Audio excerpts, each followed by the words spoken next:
à tous. Aujourd'hui on se retrouve dans une nouvelle vidéo. Ça fait 3 semaines je crois que j'ai pas posté de vidéo sur YouTube, donc il était grand temps que je revienne. Aujourd'hui je vais parler de mon top 10 des dramas favoris, parce qu'il y a à peu près un mois j'avais fait une vidéo sur plusieurs des dramas que j'adore. Donc là j'avais promis de faire une vidéo sur mon top 10 des dramas favoris, donc chose promise, chose due. Donc on perd pas de temps et on passe tout de suite à la vidéo. En 10e position, j'ai choisi It's Okay to Not Be Okay. Alors It's Okay to Not Be Okay, c'est l'histoire de deux frères qui s'appellent Moon Gangtae et Sangtae. L'un des frères, donc Moon Gangtae, il travaille dans un hôpital psychiatrique, et son frère, son plus vieux frère, Sangtae, il est autiste. C'est le petit frère qui s'occupe énormément du grand frère dû à sa maladie. Et en fait son grand frère, il est passionné vraiment par une autrice qui s'appelle Go Mon Young, pardon pour ma prononciation. Et parce qu'en fait c'est une autrice qui fait des livres pour enfants, et Sangtae il est vraiment passionné par cette autrice, il l'adore. Et un jour, du coup, son petit frère décide de l'emmener à un fan meeting pour faire signer son livre. Les trois personnages vont se rencontrer. Plusieurs situations dans le drama vont faire qu'ils vont être amenés à se croiser de plus en plus souvent. Et du coup, de là va se baser vraiment, on va vraiment voir la relation donc, entre ces trois personnages-là qui évoluent d'épisode en épisode, parce que oui, c'est une série, je crois qu'il y a 10. Attendez, je vais aller regarder. 2 hours later. Donc du coup il y a 16 épisodes d'une heure à peu près, et au début je vous avoue que j'étais un peu réticente, parce que je me suis dit autant d'épisodes, autant d'heures, je pense que je le finirai jamais, et au final pas du tout, j'ai vraiment pas vu passer les épisodes. Chaque épisode était tellement... c'est un drama qui est vraiment très émouvant, plusieurs fois j'ai lâché une larme. Mais parce qu'en fait, dû surtout par l'autisme de Sangtae, ça rendait vraiment certaines scènes encore qui prenaient au cœur, etc. Et en fait, au fil du drama, on va se rendre compte que les deux personnages, donc Moon Gangtae et Go Moon Young, on va se rendre compte que ces deux personnages-là sont liés par quelque chose qui s'est passé bien avant qu'ils deviennent adultes. Et au fur et à mesure du drama, donc on va découvrir tout ça. Et vraiment, c'est un drama que j'ai adoré. Il m'a vraiment tenu en haleine du début à la fin. Et ce que j'ai adoré aussi vraiment, c'est le personnage de Go Moon Young, parce que c'est vraiment elle qui prend les devants avec Moon Gangtae. Et c'est vraiment un personnage qui est son personnage est vraiment très complexe, et parfois on peut la trouver bizarre parce qu'elle est... pas elle est colérique, mais elle a vraiment son petit caractère à elle qui est bien trempé, etc. Mais franchement c'est un personnage dont je me suis hyper attachée. Et je l'ai vraiment adoré. Voilà. Ensuite, en 9e position, j'ai choisi Better Day. Alors Better Day, c'est un film chinois de 2h30 à peu près. Donc ça peut paraître long, mais il passe pareil tellement vite. Donc du coup, Better Day, c'est l'histoire de Chun Young qui est à l'école. Et en fait, le début du film s'ouvre par une scène de suicide dans l'école. Et de là, on se rend compte que le film va pas non plus être très joyeux. Chun Young va prendre la place de la jeune fille qui s'est suicidée. Elle va devenir la paria de son lycée. Vraiment, elle subit de l'harcèlement scolaire. Et un jour, dans la rue, elle va faire la rencontre de Xiao Bei. Je vous raconte pas comment ils se sont rencontrés, mais bref, elle rencontre un garçon, et pareil, de fil en aiguille, ils vont être amenés à se rencontrer. Et un jour, la fille, elle va en avoir marre, et elle va lui demander en gros de devenir son garde du corps, on va dire, à chaque fois qu'elle sort du lycée, qu'il soit là derrière elle pour la protéger. Elle va devenir un peu son ange gardien, et voilà, les deux personnages aussi vont apprendre à se connaître, etc. Et franchement, c'était... En fait, le film, il est un peu coupé en deux parties. Et à la première partie, on voit vraiment plus l'harcèlement fait à la fille, et le garçon aussi, on voit qu'il a des petits soucis dans sa vie. Et au milieu du film, le film change totalement de trajectoire. Jusqu'à la fin, on est tenu en haleine, pareil. Et je trouve que c'est un très beau film aussi qui dénonce beaucoup la pression sociale qui se passe en Chine au niveau de l'école aussi. On voit vraiment qu'ils doivent travailler énormément, et que ça pèse beaucoup sur la psychologie, donc ça dénonce beaucoup de choses. Et franchement j'ai trouvé que c'était un film génial, vraiment un gros coup de cœur. Ensuite en 8e position j'ai mis Parasite. C'est l'histoire de Ki Taek. qui, avec sa famille, il croule un peu sous les dettes, ils sont pas très à l'aise financièrement. Et un jour, il y a un de ses amis qui va lui proposer un job dans une maison donc, de riches, hein, clairement. Et en fait, son job, ça va être de s'occuper, je sais plus vraiment ce qu'il devait faire, je crois qu'il devait s'occuper de donner des cours d'art plastique à un des enfants des parents de cette maison. Il va se rendre compte que pourquoi pas faire un stratagème en fait pour que toute sa famille se retrouve à travailler dans cette maison pour que en fait toute sa famille gagne de l'argent. Et il se passe plein de trucs dans ce film là du début à la fin pareil. Il a été vraiment génial, il a gagné 4 Oscars et franchement il les mérite. La cinématographie, le scénario, vraiment excellent, donc je vous le conseille à 1000%. Je vous en dis pas trop parce qu'il y a... Je peux pas trop en dire sans spoiler, donc faut que vous le découvriez par vous-même. Ensuite, en 7ème position, ah oui, mon chouchou, alors j'ai mis Move to Heaven.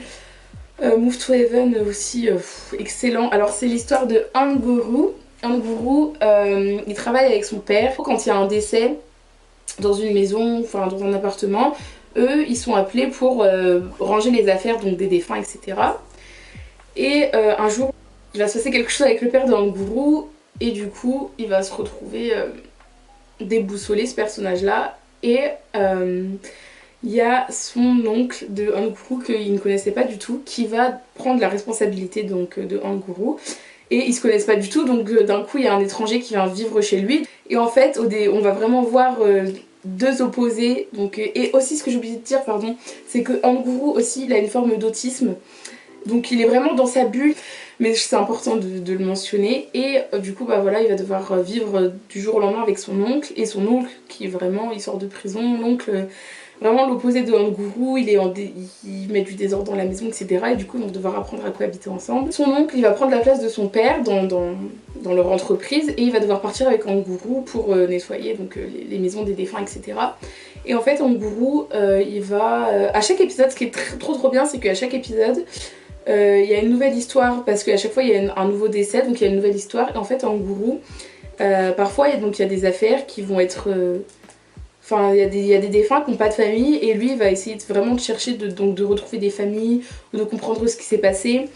Et pareil, ce drama il aborde plein de sujets qui sont tabous en Corée et j'ai trouvé ça vraiment génial. Et vraiment, ça parle de mort, donc forcément c'est quand même un drama assez triste. Mais le sujet de la mort et de laisser partir les gens qu'on aime, j'ai trouvé que c'était vraiment très bien fait, très bien écrit. Et franchement, et puis aussi la relation que Guru va avoir avec son oncle, je l'ai adorée parce que au début c'est un peu... Enfin ça s'accepte pas trop et puis au fur et à mesure ils vont commencer à s'aimer tout simplement. Plein d'émotions dans ce drama, j'ai adoré et même ma mère l'a vu parce que je l'ai forcé. Mais ma mère l'a vu et elle a vraiment adoré aussi et franchement à voir. Il y a plein de rebondissements aussi et franchement excellent. 6ème position, alors en 6ème position j'ai mis Forgotten. Alors Forgotten, j'en parle plutôt à ma famille et personne ne l'a encore vu. Mais bon, c'est pas grave, du coup j'en parle à vous, comme ça vous pourrez aller le voir. Donc du coup Forgotten, c'est l'histoire de Jin Sok qui emménage avec sa mère et son frère dans une nouvelle maison. Il faut savoir que ce personnage-là, il sort jamais de sa maison, en fait il est toujours dans sa maison, il fait l'école à la maison, etc. Et un jour, avec son frère, il décide de sortir dehors en pleine nuit pour se parler, etc. Et son frère va se faire kidnapper littéralement sous ses yeux. Et son frère, il va disparaître pendant au moins 2 semaines. Et un jour, du jour au lendemain, il va revenir et il va trouver son frère totalement changé. Il trouve qu'il y a quelque chose de bizarre chez son frère. Ces 2 semaines, il va essayer de comprendre ce qui s'est passé. Et franchement, le film, je vais pas en dire trop non plus, mais ce film, il est dingue. Je vous promets qu'à la fin du film, il y a au moins 5 rebondissements. On est sur le cul du début à la fin. Franchement, le jeu d'acteur, pareil, nickel. Il y a un acteur, je sais plus comment il s'appelle, mais je l'adore. Cet acteur est génial. Et ouais, franchement, tellement de rebondissements et le drama il retourne le cerveau et en fait on essaie vraiment, on s'attend pas à ce qu'il y ait autant de rebondissements comme ça, on se dit ok, il y en a eu déjà 15, c'est fini, et non, il est jusqu'à la fin, vraiment le film il surprend. Et franchement génial, je le conseille à 1000%. Là on rentre dans le top 5. En 5ème position j'ai mis Alice in Borderland, donc je pense que aussi Alice in Borderland très connue, donc clairement si vous avez aimé Squid Game vous allez adorer Alice in Borderland. Donc c'est un petit drama japonais, il y a 8 épisodes. Donc l'histoire va s'ouvrir sur Harisu et deux de ses copains. Donc ils sont à Tokyo, ensemble. On voit que il a une petite vie de banane, mais ils se retrouvent à fuir la police et du coup ils vont se cacher dans les toilettes. Quand ils sortent des toilettes, en fait, ils se rendent compte que il y a plus personne dans la ville, littéralement dans la ville elle est déserte, alors que des gens ils peuvent pas disparaître comme ça. Et au début, ils trouvent ça cool, ils se disent ouais, trop bien, on est seul, nanana. Donc au début, c'est cool, et puis au bout d'un moment, ils se rendent compte que pas ouf. Et à la tombée de la nuit, ils suivent des flèches. En fait, ils vont se rendre compte que ils doivent jouer à un jeu. Chaque épisode est égal à un jeu, et en fait, ils sont obligés de jouer à ces jeux-là, sinon ils meurent. Et s'ils perdent les jeux, bien sûr, ils meurent aussi. En fait, à chaque fois qu'ils gagnent un jeu, ils gagnent des cartes. Plein de trucs qui va se passer, et franchement, ce concept-là, de toute façon, je l'adore, qu'il y ait des jeux de survie. Il y avait de l'émotion, de l'action, les effets spéciaux ils étaient vraiment bien. Et là j'attends, ça fait au moins 2 ans, on attend la saison de Netflix. Voilà. Ensuite en 4ème position, j'ai mis Dernier train pour Busan qui est sorti au cinéma, que je regrette de ne pas avoir vu au cinéma d'ailleurs.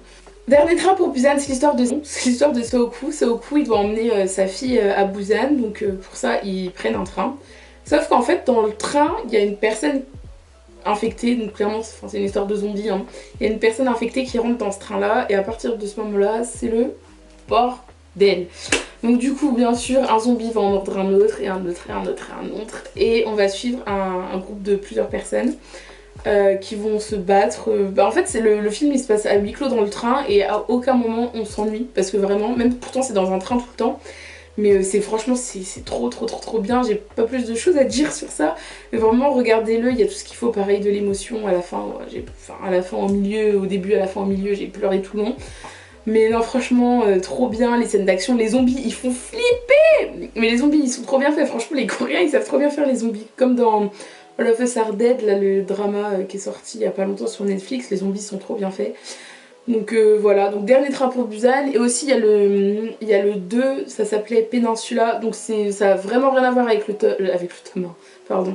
Ça n'a vraiment rien à voir avec le film 1, mais c'est dans le même univers que Train pour Busan, donc si vous avez bien aimé Train pour Busan, regardez Peninsula, c'est un peu une suite, genre 30 ans après, et voilà. Donc là, ça y est, le top 3, j'ai choisi extracurriculaire. Alors pareil, extracurriculaire, j'ai adoré, c'est un drama, il y a 10 épisodes je crois, à chaque fois je sais jamais, je suis désolée. Je sais jamais il y a combien d'épisodes, mais je crois qu'il y a 10 épisodes, et du coup c'est extracurriculaire, c'est l'histoire d'un jeune homme qui s'appelle Ojizo.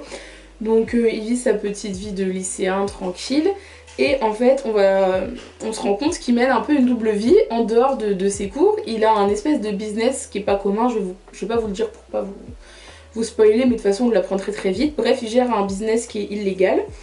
Et un jour, il y a une camarade de sa classe qui va tomber sur son téléphone et qui va voir en fait tout le trafic qu'il fait et tout l'argent qu'il gagne. Et du coup, elle va venir mettre son nez dans ses affaires, et du coup, il va être obligé de la prendre dans son business. Et à partir du moment où ce personnage est arrivé, bon, voilà. Elle est là dès le début, mais si elle avait pas été là, il se serait pas passé tout ce qui s'est... Enfin, il y aurait pas eu le drama. Mais franchement, j'ai adoré, et c'est le premier drama que j'ai vu qui sortait vraiment de l'ordinaire des autres dramas. Franchement, c'était trop bien. Excellent, regardez-le. En plus, il y avait mon chouchou, je sais plus comment il s'appelait, mais c'était le papy du drama. Et je l'adore, ce personnage, vraiment, je l'adore. Et non, franchement, trop bien. Franchement, je vous le conseille à 1000%. Et du coup, attendez, je vais regarder, parce que j'ai pas regardé. Et pareil, Netflix, j'attends la saison 2. Il y a combien ? Ouais, voilà, donc il y a 10 épisodes de 45 minutes, 1 heure. Et franchement, ça se regarde hyper vite. Et je vous le conseille à 1000%, le jeu d'acteur, pareil, il est ouf. Ensuite, en 2ème position, j'ai pris Yura Estelle. Alors, Yura Estelle, c'est un... J'aime trop. Yura Estelle, c'est un drama japonais. Donc, ça raconte l'histoire de Akari. Donc, Akari, c'est un ancien boxeur, et maintenant, c'est plus un boxeur pour différentes raisons. Et il va se trouver un petit job. Et un jour, il y a une jeune femme qui va rentrer dans sa petite cabine, qui s'appelle Kashiyagi. Et elle rentre dans la cabine, et vraiment elle s'installe, et elle lui parle, et elle lui dit bon on met notre petite série télé. Et lui il la regarde, il comprend pas trop et en fait il va se rendre compte que cette jeune femme elle est aveugle. Et du coup, et voilà, c'est tout. Vous regardez, c'était... Oh, c'était tellement... Celui-là aussi, j'ai forcé ma mère à le regarder. Pourtant, c'était en japonais, sous-titre anglais. Et elle l'a quand même regardé pour vous dire que... Voilà, et pour vous dire que franchement, il est génial. Parce que sinon, on ne l'aurait pas regardé. C'est une histoire d'amour entre ces deux personnages-là. Et vu qu'elle est aveugle, en fait, elle va tomber amoureuse. Mais avec tous les autres sens, elle va tomber avec l'odorat, la voix, sa voix et avec le tout. T'es obligée de faire du... J'attends qu'elle fasse son bruit. Et là, je suis mort. Et ouais, bah écoute, ouais, tu me diras, j'espère que ça sera bien. Bref, elle va tomber du coup amoureuse avec tous ses autres sens et du coup ça amplifie tellement plus la relation d'amour qui va se passer entre les deux. Que dire, c'était tellement émouvant, j'ai adoré ce drama japonais. Et pour les fans de BTS, dedans il y a la chanson de BTS du coup qui s'appelle comme le film Yura Estelle et franchement magnifique, j'adore, donc rien que pour ça, faut regarder le drama. Et ensuite, en dernière position, grand gagnant, en fait je vais pas vous mentir, pour moi c'est un peu tous des... Ils seront tous un peu numéro 1, mais bon faut bien que je fasse une sélection. Donc en premier j'ai mis Appel à l'aide, The Call sur Netflix, ça s'appelle comme ça je crois, si vous mettez Appel à l'aide vous n'allez pas le trouver. De toute façon en barre d'infos je vous mettrai tous les liens des dramas, comme ça vous avez juste à cliquer et vous avez à regarder et à me laisser un commentaire pour savoir si vous avez aimé ou pas. Bref du coup Appel à l'aide c'est l'histoire de Seo Yeon qui après plusieurs années va remménager dans la maison de ses parents. Donc elle s'installe, etc. Et un jour elle va recevoir un appel. Et un appel assez étrange parce qu'elle va se rendre compte que cet appel là c'est un appel d'une fille qui vivait dans la même maison mais il y a 20 ans avant en fait. Donc en fait c'est une personne du passé qui l'appelle. Et du coup la fille du passé elle appelle quelqu'un dans le futur. Et je vais pas en dire plus pareil parce que il y a tellement de trucs à découvrir dans ce drama, il est fou. Je l'ai adoré, il était trop bien. Le scénario il tenait vraiment le fil, ça partait pas dans tous les sens et trop bien. Mais la personne du passé, on va se rendre compte qu'elle a une vie pas très facile à vivre et du coup la personne du présent, parce que nous on est avec la personne du présent, donc la jeune fille, donc Seo-won qui emménage dans la maison de ses parents. Et en fait, on va se rendre compte que quand les choses sont faites, faut pas essayer de les changer parce que sinon ça part totalement en boulette. Je pense qu'à la fin de ce film, on se dit, eh ben dis donc, si un jour je reçois un appel chelou, déjà je réponds pas et je vais pas m'amuser à changer le courant des choses parce que ça pue le crottin, vraiment. C'était ma petite sélection de mes 10 dramas favoris. Bien sûr, entre temps, j'en ai regardé plein d'autres. Donc je ferai sûrement une autre vidéo pour vous parler des nouveaux dramas que j'ai regardés. Mes coups de cœur, etc. Et aussi il y a une vidéo qui arrive bientôt, enfin je dis ça mais dans 3 mois je l'aurai pas sortie, mais il y a une vidéo quand même qui arrive bientôt sur les BL, donc les Boys Love, parce que je suis une addict de Boys Love. Et cette vidéo là j'ai trop hâte de la faire parce qu'il y a tellement de trucs dont je dois vous parler. Et du coup voilà. Et aussi peut-être une petite vidéo qui arrive prochainement aussi sur 2-3 livres que j'ai reçus pour mon anniversaire. Donc on se retrouve très bientôt, je l'espère, pour une prochaine vidéo. N'hésitez pas à vous abonner, à me laisser un petit commentaire si vous avez apprécié ma vidéo. Si vous connaissez des dramas que vous connaissez. Si vous en avez à me conseiller aussi, n'hésitez pas, même si j'ai une liste longue comme ça de dramas à regarder. Donc voilà, j'espère que vous avez passé un agréable moment. Passez une bonne fin de journée. Au revoir!